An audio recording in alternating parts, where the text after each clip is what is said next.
بسم اللہ الرحمن الرحیم۔ السلام علیکم ناظرین، آپ دیکھ رہے ہیں YouTube channel Awan T V. خبر شامل کرنے سے پہلے گزارش ہے کہ ہمارے چینل کو سبسکرائب کر لیں، ویڈیو کو لائک کریں تاکہ ہر نئی آنے والی خبر بر وقت آپ تک پہنچ سکے۔ ناظرین، ایک افسوسناک خبر آپ کے ساتھ شیئر کرنے جا رہے ہیں کوٹلہ رب علی خان سے۔ آج سے چند روز قبل کوٹلہ رب علی خان میں ڈائلسس سینٹر کا افتتاح کیا گیا۔ اس موقع پر سابق ایم این اے چودھری عابد رضا کوٹلہ، ڈپٹی کمشنر گجرات اور ایک ننھی بچی زینب عاطف نے اس ڈائلسس سینٹر کا افتتاح کیا۔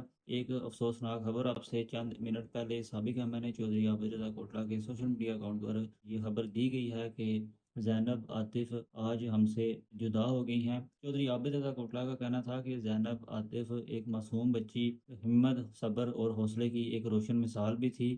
وہ خود شدید بیماری سے نبرد آزما ہونے کے باوجود جس جرأت اور مسکراہٹ کے ساتھ افتتاحی تقریب میں شریک ہوئی، وہ منظر آج بھی میری آنکھوں کے سامنے تازہ ہے۔ ننھے فرشتے امید اور زندگی کی علامت ہیں، اور واقعی زینب عاطف نے اپنے مختصر مگر باوقار سفر میں اس بات کو سچ ثابت کیا۔ اللہ تعالیٰ مرحومہ کو اپنی جوار رحمت میں اعلیٰ مقام عطا فرمائے، جنت الفردوس میں جگہ دے اور لواحقین کو صبر جمیل عطا کرے، آمین۔ ان خیالات کا اظہار کیا سابق ایم این اے چودھری عابد رضا کوٹلہ نے ننھی معصوم بچی زینب عاطف کی وفات پر۔ اگلی ویڈیو تک کے لیے دیجیے اجازت، اللہ حافظ۔